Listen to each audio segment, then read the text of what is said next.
concernant le... Un peu, je sais pas comment dire, un peu délicate.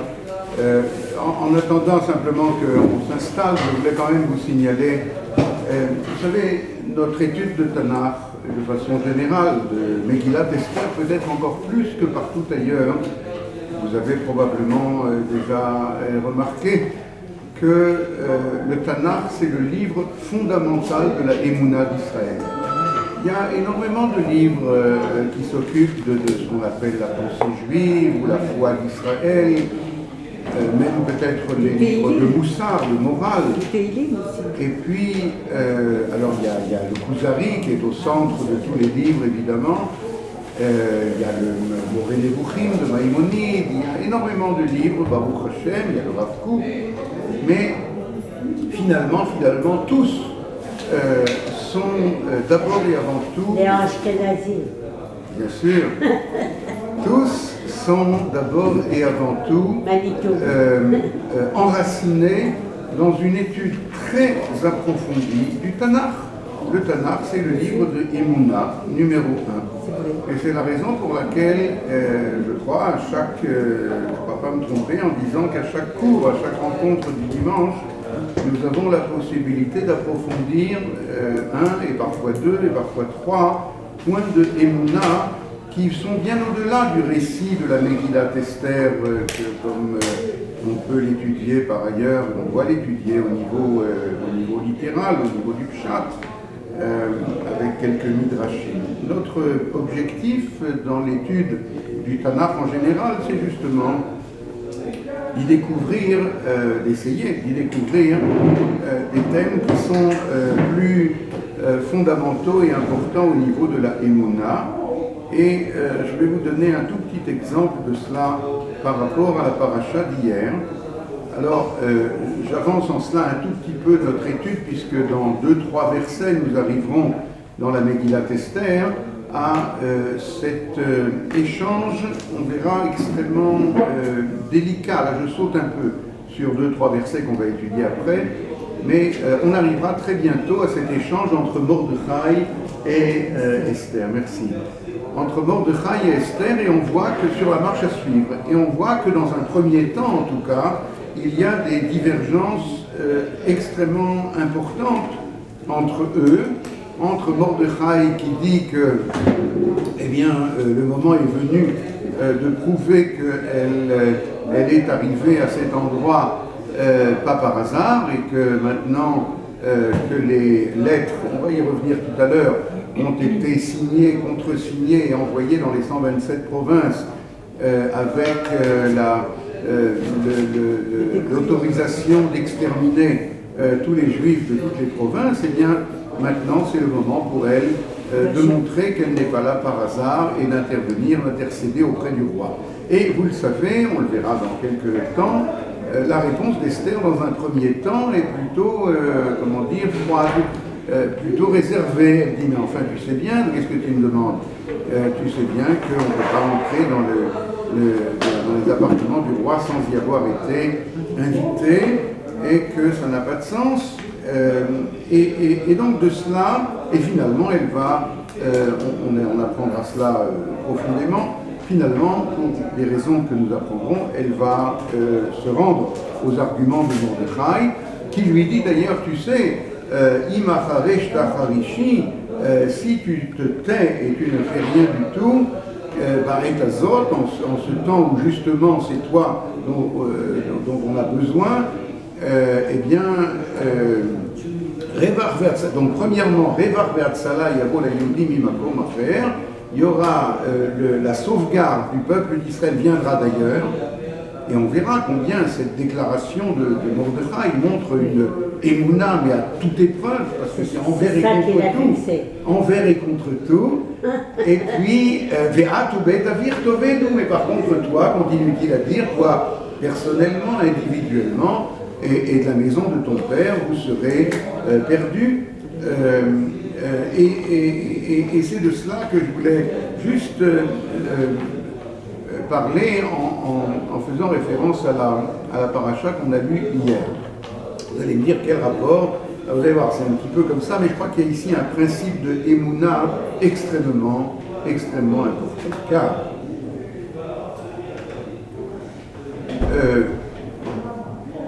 je commence peut-être à partir d'Esther pour remonter en arrière à la paracha d'hier.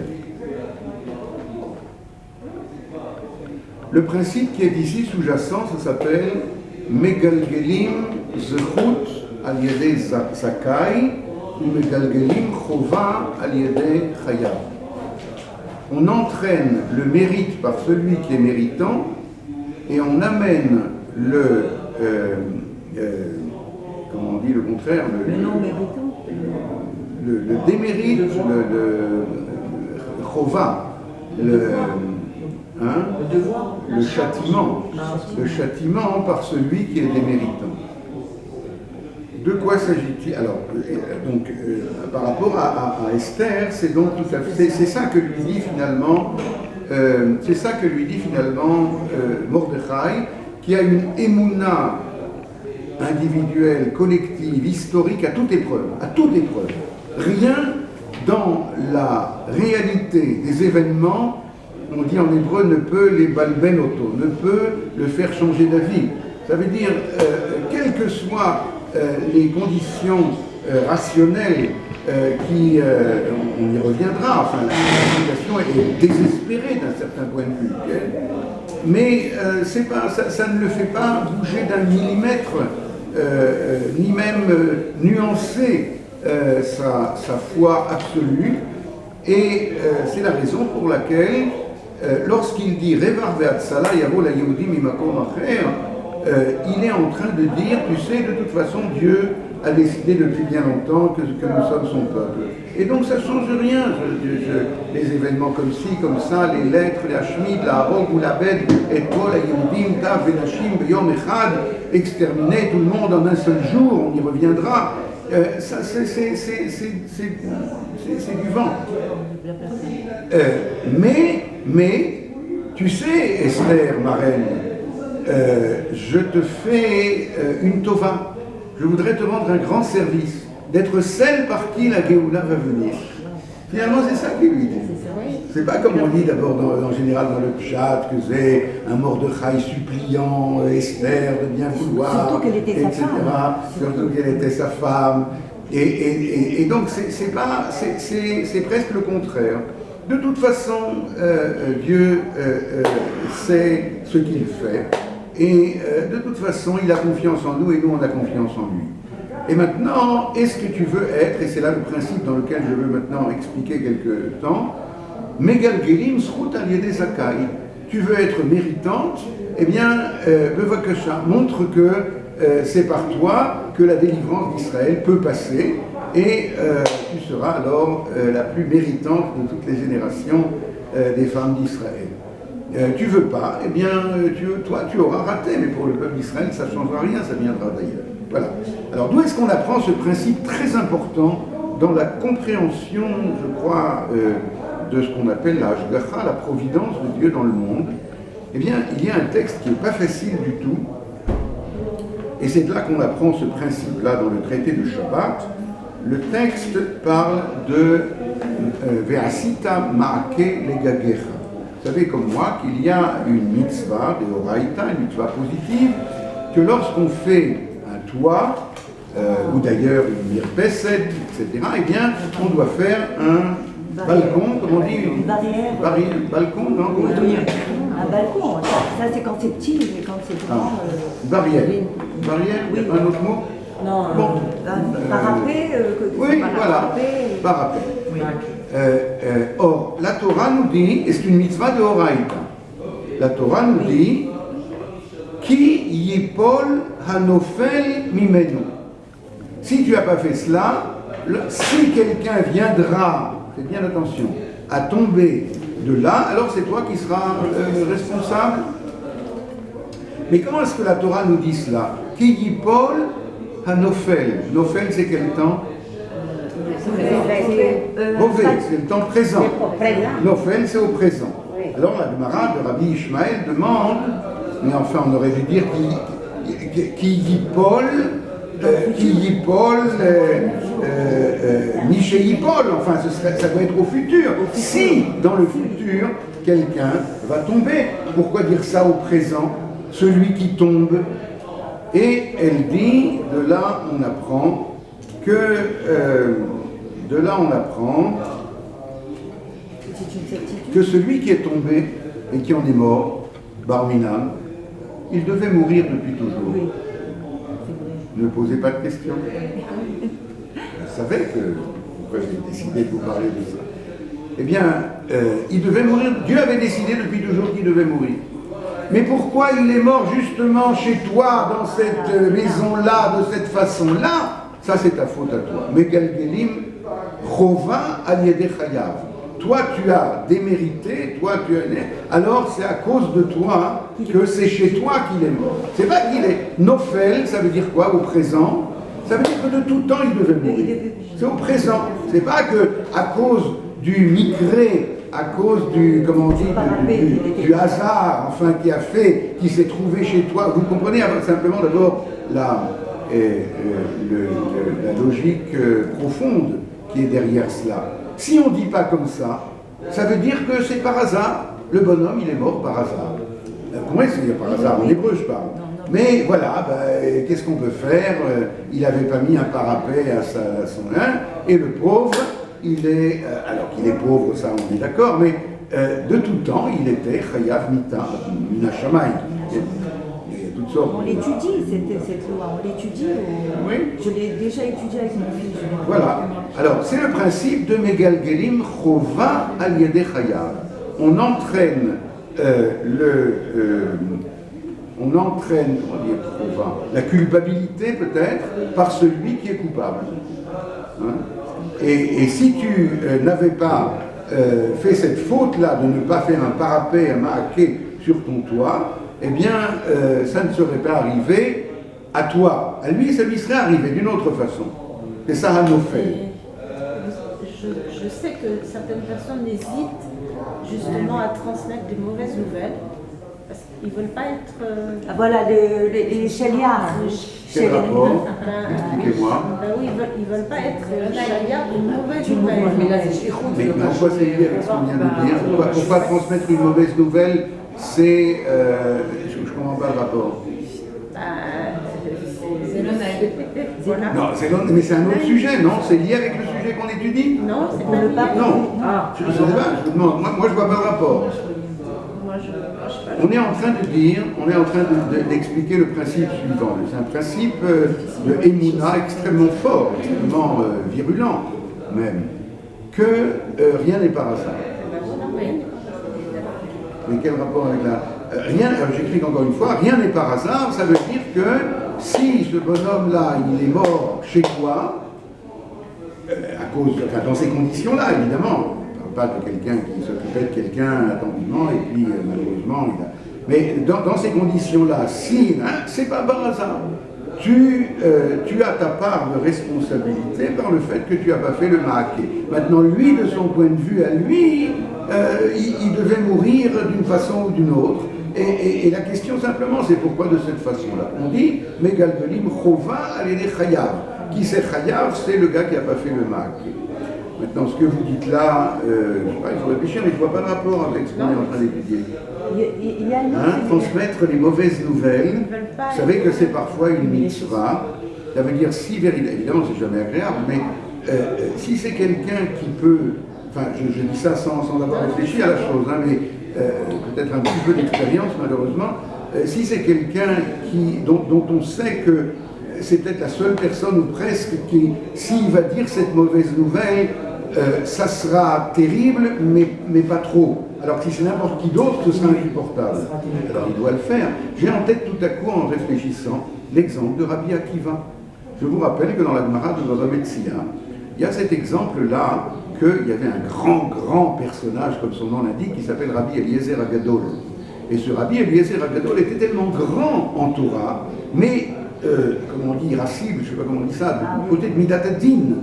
Personne ne pouvait recevoir ces décisions halachiques parce que c'était trop, c'est la pure vérité, mais la pure vérité, c'est-à-dire une vérité du ciel, pas une vérité de la terre. Je schématise un petit peu. Alors finalement, après des années, les sages du Sanhédrin ont décidé de le mettre au banc du Sanhédrin parce qu'ils ne voulaient pas faire aucun arrondir les angles, comme on dit chez nous, c'est pas de ça qu'il s'agit, mais pour faire comprendre rapidement. Et donc ils l'ont mis au banc, ça s'appelle Nidouille. Seulement, personne n'a voulu aller lui annoncer. Et or, il y a des lois de Nidouille dans les lois sur le Talmud Torah. Vous voyez combien la Torah, c'est spécial. Si il apprend qu'il est Ménoudé, alors tout grand qu'il soit et toute vérité du ciel qu'il soit, il doit prendre toutes sortes de lois, de se retirer du cibourg, etc., de ne plus avoir de contact et tout ça. Il y a des lois jusqu'à ce qu'il fasse teshuva. C'est très curieux, teshuva de quoi? De la faute de ne pas avoir été lié avec le peuple d'Israël et de représenter, d'incarner seulement la vérité du ciel. Comme Shamaï. Alors, une seconde. Oui, c'est un peu du comme Shamaï. Eliezer. Alors, Rabbi Eliezer, donc, personne n'a voulu aller lui annoncer cela. Or, c'est une halakha qui doit maintenant se comporter autrement qu'il s'est comporté jusqu'à présent. Et alors, la Gemara nous dit, vous connaissez la suite? Vous connaissez la suite? Qu'est-ce qui est allé lui annoncer? Rabbi Akiva qui était son élève. Il était l'élève et de Rabbi Eliezer et de Rabbi Yoshua, son alter. Alors, il s'est revêtu de noir, Rabbi Akiva.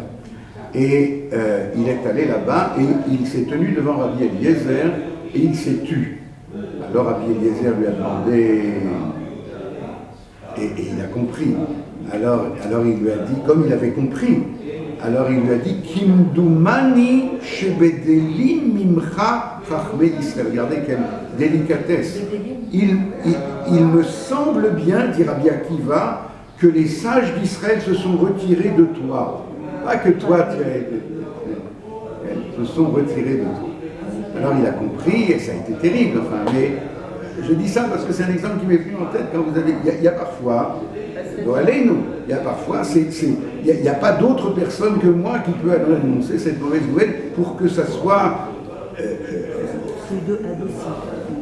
supportablement insupportable. Quand il n'y a pas de hasard, si je suis la personne sur laquelle ça tombe, oui, d'aller lui annoncer. Alors donc, c'est que j'ai un rapport. Oui, mais là, je ne suis pas chayav, là, au contraire, je suis zakai. C'est bien d'éclaircir les choses. Moi, là, au contraire, c'est un grand mérite, je crois.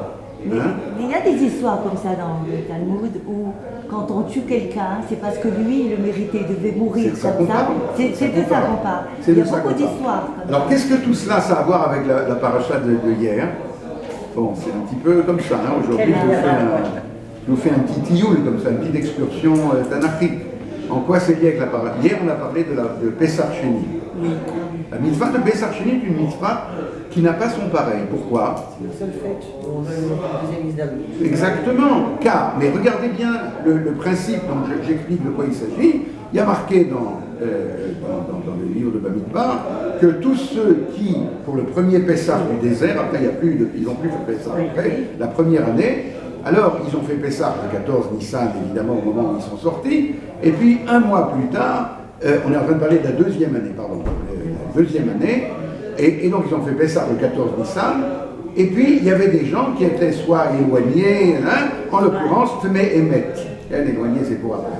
Donc ils étaient impurs, avec juste raison, parce qu'ils se sont occupés d'un mort, Med Mitzvah, dont ils avaient la charge, et donc ils étaient impurs, ils ne pouvaient pas, alors celui qui est impur ne peut pas manger du Korban Pessah.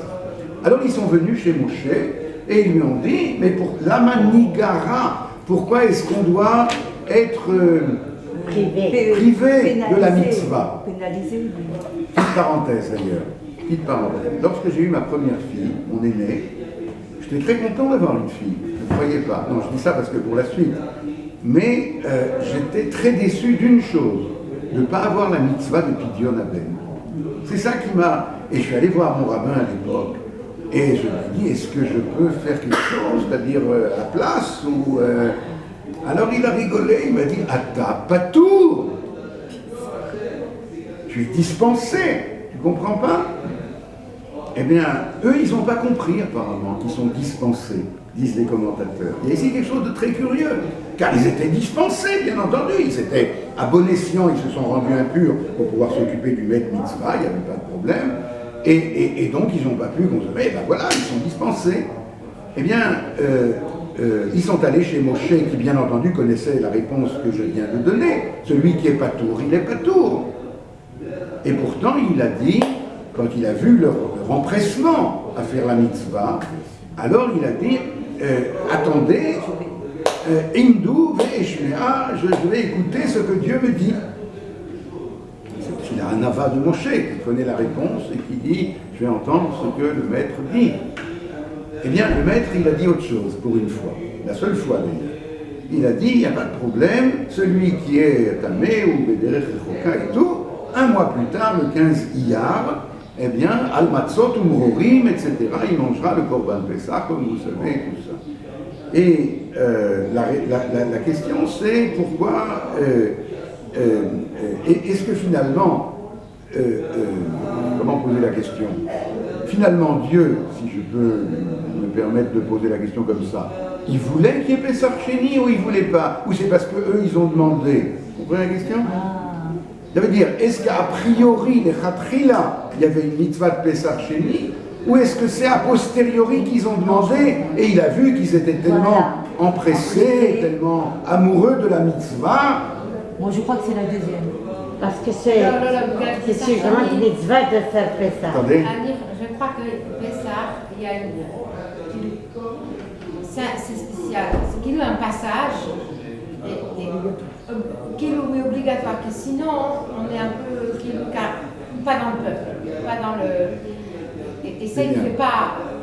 Ça, ce que vous dites est pas passer par-dessus. Ce que vous dites est tout à fait juste, j'en parle un peu dans mon livre d'ailleurs, mais ça va venir après, ça veut dire que ce sera la raison de ce dont on parle maintenant, la raison profonde. Mais maintenant, je pose une question qui est nécessaire. On a l'impression, en lisant le texte, qu'il n'y avait pas Pessah Sheni. Ils ont demandé, ils ont dit, mais enfin, c'est pas juste, etc. On a fait ce qu'on devait faire, et pourquoi on devait... Hein? Alors Moshe a dit, bon, écoutez, je vais demander à Dieu, j'y crois pas beaucoup, mais enfin... Et puis Dieu a dit, bah oui, ils ont raison, franchement, ils sont tellement empressés, tellement ils ont l'air d'aimer la mitzvah, allez, on va leur donner quelque chose auquel j'avais pas pensé. Dieu, ça n'existe pas. Mais il n'est pas content. Les deux sont vrais, mais les deux. Moi, je pense que Dieu est content de voir ses enfants. Je voudrais dire qu'on a permis aux gens de faire Pessah parce que c'est très important. Celui qui ne fait pas le Korban Pessah voilà, c'est ce qu'elle est disait passible de mort. Oui, Pourquoi? Parce que c'est le passage de l'individu au klal, à la société. Oui, mais ça, c'est la raison profonde. Et je voudrais terminer maintenant là-dessus sur tout le passage qu'on vient d'étudier. Le principe qui est ici, c'est celui qu'on a appris tout à l'heure. C'est-à-dire, bien sûr que de tout temps, Dieu voulait donner cette mitzvah de Pessah Sheni. Et la raison profonde est celle que vous avez dit. Pessah n'est pas une mitzvah parmi d'autres, car on n'a pas vu ce principe-là de Patour qui le fait quand même. On n'a pas vu dans toutes les autres mitzvot, bien entendu. Mais celle-là, c'est particulier pour les raisons que vous avez dit, parce que c'est le fondement de l'identité juive. Le Korban Pessah, c'est le fondement de la collectivité d'Israël. Mais ceci dit, mon sujet à moi, c'était pas celui-là. Mon sujet à moi, alors si Dieu voulait le donner de tout temps, pourquoi il ne l'a pas donné tout de suite? Et si tu me dis qu'il ne l'a pas donné tout de suite et que maintenant eux ils demandent, alors ça veut dire que c'est a posteriori et que c'était pas dans la Torah, je ne sais pas comment dire, des origines. Il fallait la demande. Il fallait la demande. Eh bien, c'est ce qu'on a appris. C'est comme les filles de... Ce qu'on a appris, c'est Megalgelim Zchut al Yedei Zakai. Dieu voulait depuis toujours donner cette mitzvah, mais il a attendu qu'elle soit demandée et d'Afka par des gens qui sont empressés de la faire. Car c'est ça le principe du Pessah Sheni, pas maintenant trop élargir, mais le principe du Pessah Sheni, c'est le prototype de ce point de vue-là de toutes les mitzvot. Elle est différente de toutes les mitzvot, mais elle devient le prototype de toutes les mitzvot qui doivent être faites avec empressement. Ça veut dire comme si elle n'était pas dans la Torah, mais que par ma demande, eh bien, elle va s'y inscrire à partir de maintenant. Voilà, ça c'était un peu le lien, on a fait un long parcours entre Megillat Esther, c'est-à-dire quelques versets plus loin que ceux-là où nous sommes, maintenant, pas beaucoup, là où on voit que Mordechai dit à Esther, Megalgelim Zchut al Yedei Zakai. Tu veux être celle par qui la Géoula se fait? Le plan de Dieu, la Torah de Dieu, le plan de Dieu historique, tout cela c'est déjà écrit chez lui. Tu veux être ceux par qui ça se fait, Sroutra, prends le mérite, il t'attend. Et si ce n'est pas toi, il y aura quelqu'un d'autre. Il y aura quelqu'un. Voilà, exactement. C'est ça Bon. qui l'a vexé. Si ce n'est pas toi, ça Vous sert voyez rien. que c'est simplement parce qu'elle a été vexée. Non, moi je pense qu'il a tellement encouragé qu'elle était obligée d'avancer. Il a donné des forces. C'est un enseignement. Voilà. C'était son rave, quoi. Ouais, exactement, Non. il a donné des forces. Non, ça veut dire que c'est quelque chose de tellement énorme.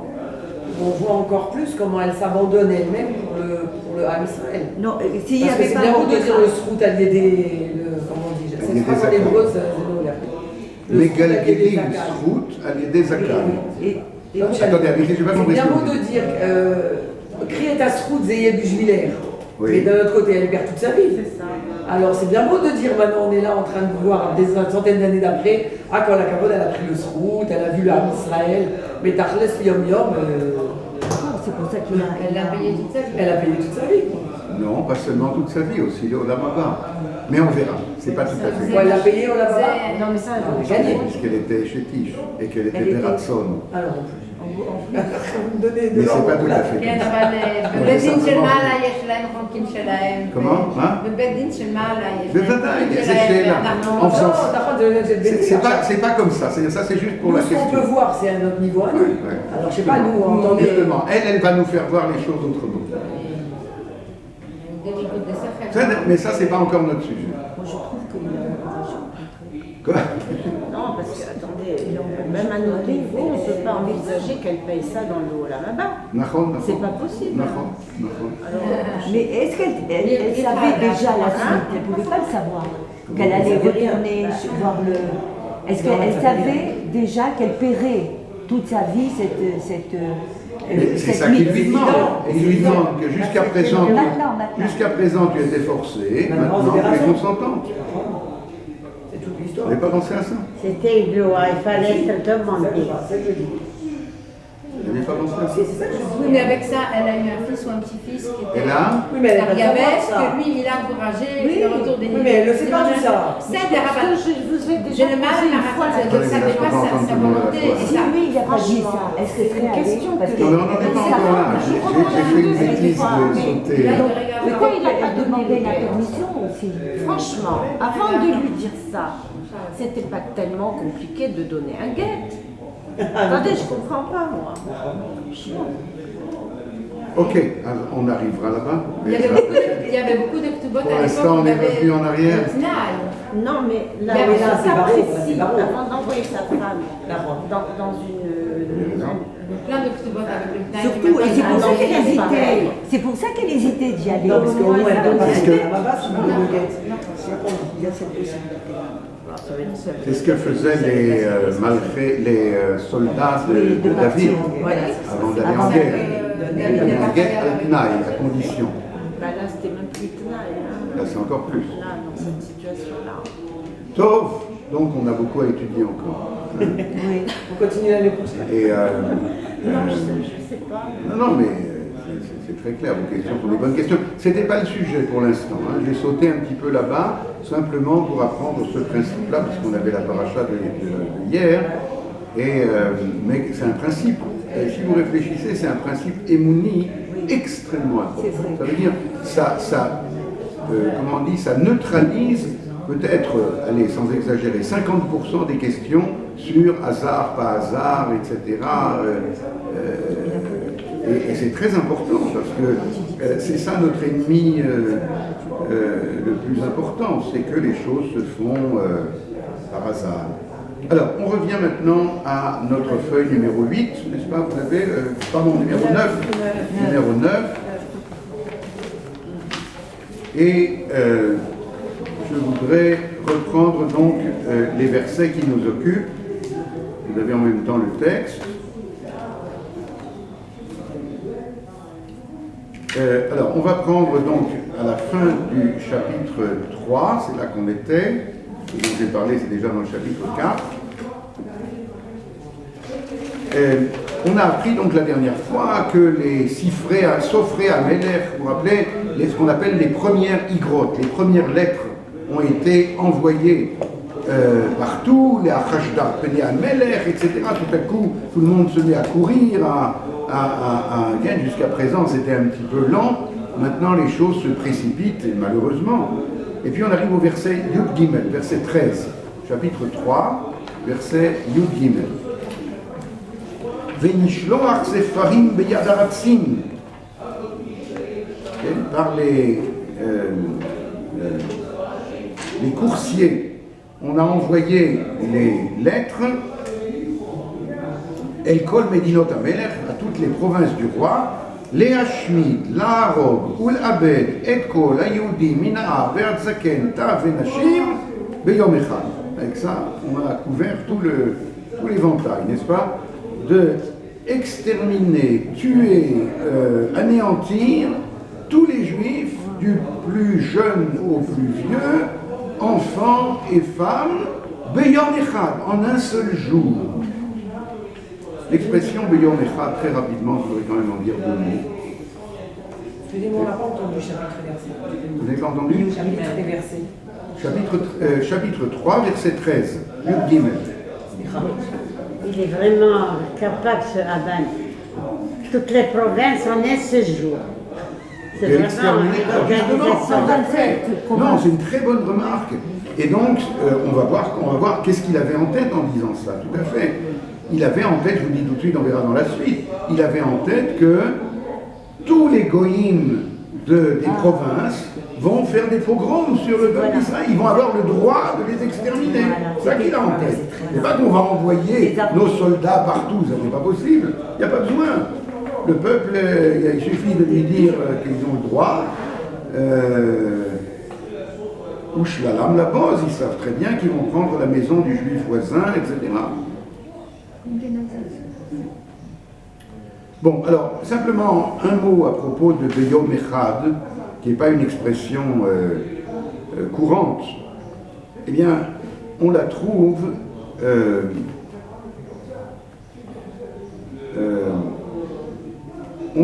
vous pouvez noter la référence dans Vaïkra, chapitre 22, au verset 28.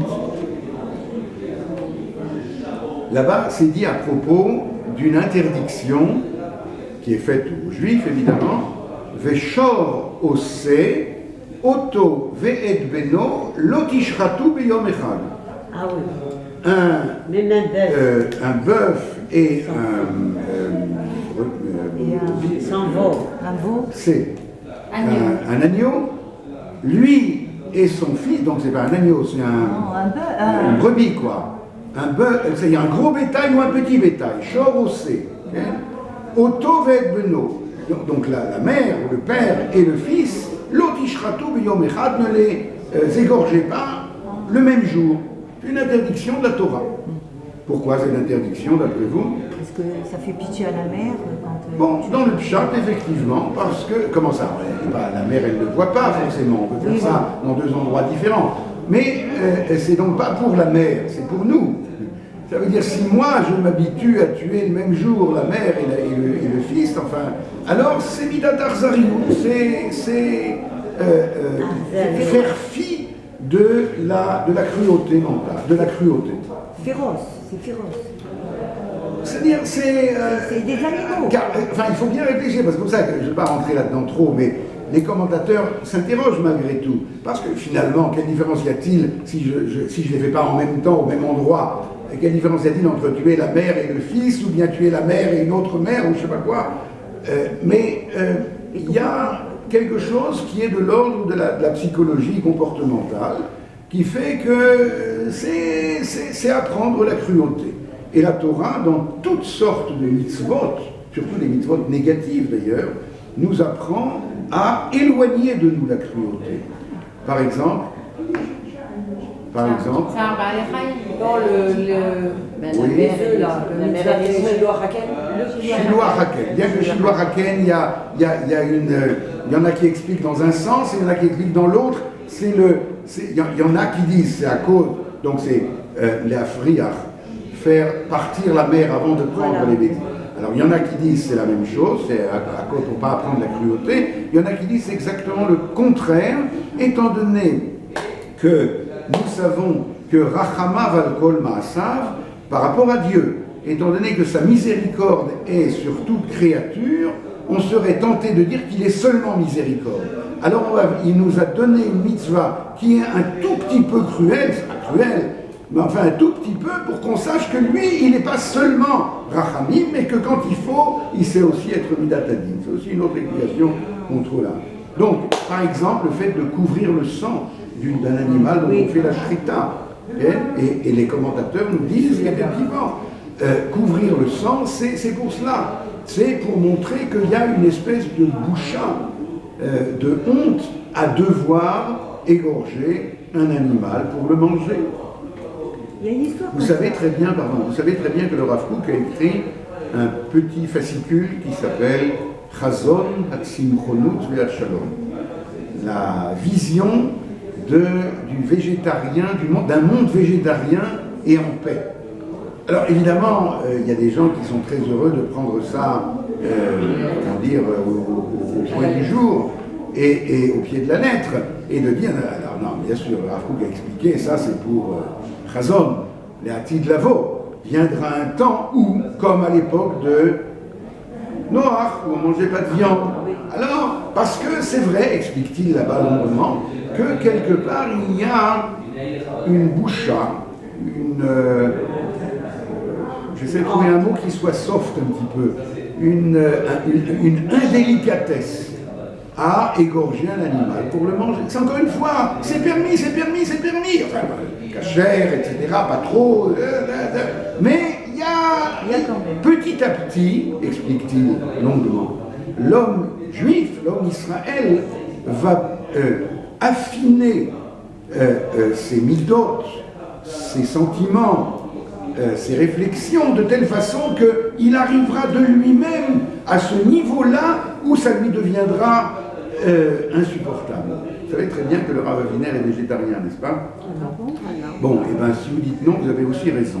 Parce qu'il est, mais il n'est pas. Ça veut dire il est. Ceux qui sont proches de lui, savent. Mais quand il est invité dans un mariage, d'abord, en général, il ne mange pas, mais enfin, si on lui offre un plat, etc., genre pour voir si de viande, là, il mange. C'est pas une religion. Bien sûr.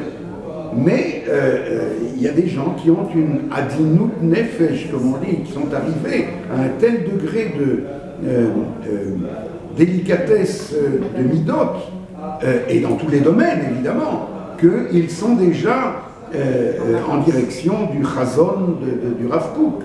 Hein? Il y a aussi les végétariens. Ouais. Le premier Issour, le Tebachel qui dit de Chelev Imo, Gamzem Yuchas. Chelev Imo, la Torah peut dire Halab. Oui. Là-bas, on explique en général un peu différemment. On explique qu'il y a un ordre d'apparition des choses. D'abord, le lait qui nourrit le bébé veau, et puis après, il devient viande, quoi, à partir de là. Donc, il ne faut pas inverser. Bon, mais peut-être il y a aussi cela.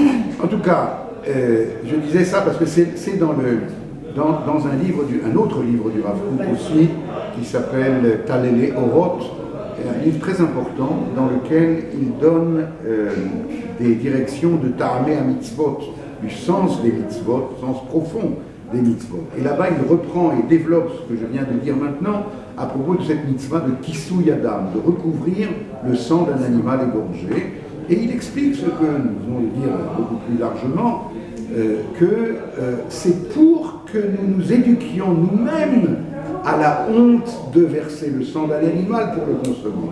Et par le fait que je le regardez quelle finesse, c'est-à-dire par le fait que je vais recouvrir le sang, alors je vais me rendre compte qu'il y a quelque chose. Si je ne le faisais pas, je verse le sang, c'est normal, quoi, puisque je veux le manger, c'est permis, la Torah nous a permis.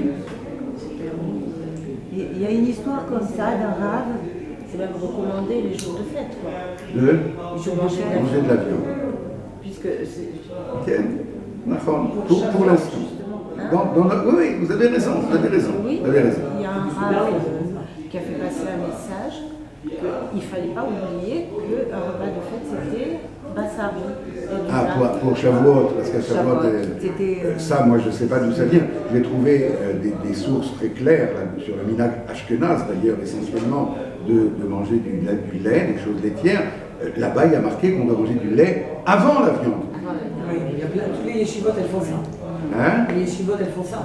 Enfin, je parle de mes enfants. Je sais pas lesquels. Le matin, ils font un petit déjeuner et après, ils enseignent sur le repas. Non, c'est pas ça. Non, dans le même repas. Oui, dans le même repas. On dit après la tfila, ils font ouga vina et après ils passent à la viande. Voilà. Enfin, c'est deux repas différents. Après, ils font un autre repas dans lequel ils vont faire des tfila, ils vont manger de la viande. Non. Là, tout le truc, c'est pour montrer. C'est le Rav Chaim de Brisk, si je me rappelle bien, qui explique longuement comme ça. C'est très beau d'ailleurs. Il dit, vous vous rappelez de l'épisode de la Gemara de Shabbat, qui dit que les anges du service, les Malaché Hacharet, Dieu a voulu donner la Torah à Moshe. Les anges du service ont dit, mais enfin, Chemda Gnouza, le joyau de ta couronne, tu veux le descendre à terre chez les hommes, enfin, qui sont, etc. Et il a dit à Moshe, réponds-leur, etc. Lisez ce texte. Alors, le Rabbi Chaim de Brisk dit, dans la suite de cette Gemara, ce minhag-là vient du fait que Moshe leur aurait répondu, ça c'est pas écrit dans la Gemara, il y a d'autres choses. Mais lorsque vous êtes allés, vous les anges du service chez Abraham, vous avez mangé de la viande avec du lait, si je ne me trompe, comme il y a écrit dans les versets, etc. Alors en fait, ils n'ont pas mangé. Puisque non, ça ne mange pas. Mais ils ont fait comme s'ils mangeaient pour ne pas changer du minhag de où on se trouve. Ça, on apprend plein de choses. Faire comme là où on se trouve. Bon. Mais, eh bien, nous, je veux dire, les hommes Israël, on est plus que vous. Parce que nous, on ne mélange pas le lait et la viande. Donc, dans le même repas, dit le Rav de Brisk, il faut manger du lait, se laver la bouche, etc., et après manger de la viande. Mais du lait, pas du fromage.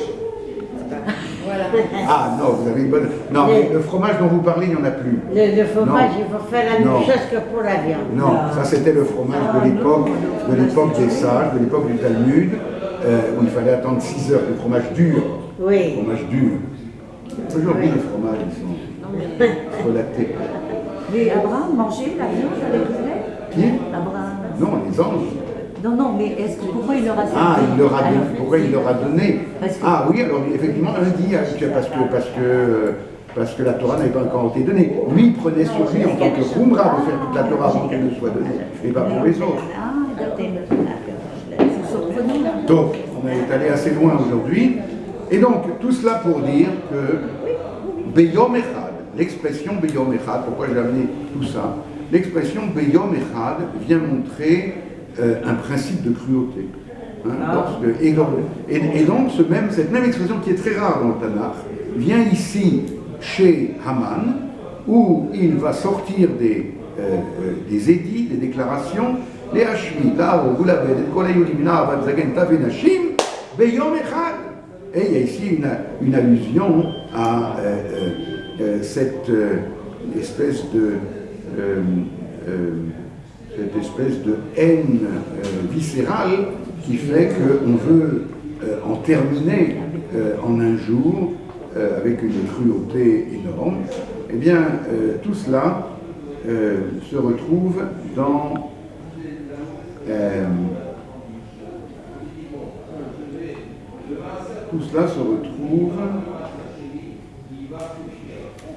dans un midrash que vous n'avez pas sous les yeux, parce que je l'ai trouvé seulement hier. Je le trouve dans la Psikta. Alors je vous le lis tel qu'il est. Ça s'appelle la Psikta de Rav Kahana. Ceux que ça intéresse, il y a 2 midrashim qu'on appelle Psikta. Il y a la Psikta Rabati et la Psikta de Rav Kahana. Alors quand on dit Psikta, il faut dire de laquelle ça vient. Ça vient de la Psikta de Rav Kahana, chapitre 9. Il est dit comme ça. Amar Rabbi Levi. Oy la Reshaim shemit askim be'etzot ra'ot al Yisrael. Malheur aux Reshaim qui s'occupent chacun de ajouter des etzot ra'ot, non mais ici dans le sens des mauvaises entreprises contre Israël, Kol echad ve'echad omer atzati yafa me'atzatra. Il y a une espèce de surenchère, chacun dit, moi je vais plus exterminer les Juifs que toi. Je vais plus leur faire du mal que toi. Je m'excuse comme ça, enfin c'est de ça qu'on parle. Alors regardez ce que dit le Midrash. Esav, Amar, Shoté aya Caïn. Esav, il a dit, Caïn était idiot, il n'a pas fait suffisamment.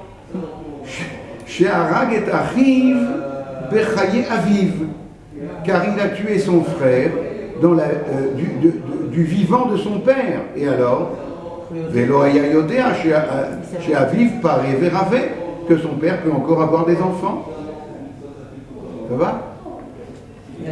Ani, Eni oseken, a dit Esav, moi je ne vais pas faire la même chose. Et la likarvu yeme evel avi, vous vous rappelez du verset, lorsque se rapprocheront les jours du deuil de mon père, ve'aharga Yaakov achi, et alors je tuerai Yaakov mon frère. Comme ça il ne pourra plus avoir d'enfants. Ça c'est le premier étage. Ça continue. Paro Amar, Shoté aya Esav, Paro encore plus. Il a dit Esav était un idiot. Chez Amar Yikarvu Yeme Evel Avi, que le deuil de mon père se rapproche, etc. Velo aya yodea chez Achiv Paré Verave. Il ne savait pas que son frère peut avoir encore des enfants Bechaye Aviv. C'est-à-dire Yaakov a eu des enfants déjà du vivant de son père. Donc s'il le tue lui, Yaakov, il y a encore les enfants qui vont rester. Ani, dit Pharaon, et ni oseken, moi je ne vais pas faire la même chose. Ela de inundakikin techot kurse imatehon. Ela ad de inundakikin techot kurse imatehon. Le temps qu'ils sont encore petits, les enfants, les bébés, Ana machnik lehon, je vais les étouffer, vous allez balancer tous les enfants dans le fleuve, etc. D'accord? Haman Amar Shoté aya Paro. Haman a dit, le pharaon, il était un idiot. She'amar kol haben hayilod hayorat tishlichu. Il a seulement dit, tous les mâles, vous allez balancer dans le fleuve. Vecholabat techayun. Et toutes les filles, vous allez les laisser vivre. Velo aya yodea she'abanot nisot la'anashim ou parot veravot. Ils peuvent se marier avec des goyim et les enfants seront juifs avec Ani eini oseken אלא להשמיד, להרוג, לאבד את כל היהודים מנהר ועד זקן, טף ונשים ביום אחד. C'est pas très joyeux, hein? Mais c'est l'ordre que Dieu a donné à Shaoul, ça. L'ordre que Dieu a donné à Shaoul. De tuer les bébés. Et il n'a pas tué tout. Mais quand on étudiera ça, on répondra à votre question. Il a gardé. Oui, je voulais vous dire que. Amalek, c'est un dossier, Amalek. Vous ne voulez pas que je vous réponde à la dernière Oui, minute on ne peut pas prendre Amalek. Premièrement, ce qu'on va retenir de ce cours, c'est que toute la Torah est une Torah d'éducation à l'anti-cruauté. C'est ça qu'on retient. Comme toute règle, il y a un Yotse Minaklal qui s'appelle Amalek. Ce Yotse Minaklal, il faut l'étudier en tant que Yotse Minaklal. Mais Amalek, c'est pas la Torah. Quoi? De tuer Amalek, c'est pas la Torah? Moi, je voulais dire que Racine a écrit une tragédie. Ou attendez, Racine a écrit une tragédie qui s'appelle Esther. Et qu'il insiste beaucoup sur tous, enfants, enfants, en un seul jour. Ah oui? Bah vous nous lirez ça la semaine prochaine. J'ai joué cette scène. Vous l'avez joué? Attendez, vous avez entendu? Elle a joué Esther de Je Racine. la connais entièrement Alors par cœur. dites-nous qu'est-ce qu'il s'agit en un seul jour, qu'est-ce qu'il dit? Eh bien oui. Racine, en alexandrin. Ça, il a écrit beaucoup sur lui parce qu'il est d'origine juive. Il a écrit Vous avez raconté quand j'ai parlé à la radio de Grenoble. Il a écrit Bérénice, Athalie, Esther. Eh oui, d'accord. Il a écrit Mais c'était l'âge classique, ça s'appelle. Vous avez raconté quand j'étais à la radio de Grenoble, Et juste la madame, elle m'a pu raconter ça, la madame de l'émission culturelle juive, la radio juive de Grenoble, elle m'a dit, écoutez, juste je termine une petite émission que j'avais commencé la semaine dernière, et puis je vous cède la parole sur, c'était l'époque de Purim. Et alors elle a terminé pendant 5-10 minutes sur Esther de Racine. Alors j'ai dit, moi maintenant je vais parler des racines d'Esther. Je vais me raconter celle-là. Il y a des racines ici en Israël, des diplomates. Ils vivent en Israël. Bon, alors on va s'en tenir là. On a appris beaucoup de choses, mais même si on s'est un petit peu éloigné, mais la prochaine fois on avance et on commence le chapitre 4 qui nous attend. Et là, c'est le chapitre de Mifné, les choses vont basculer.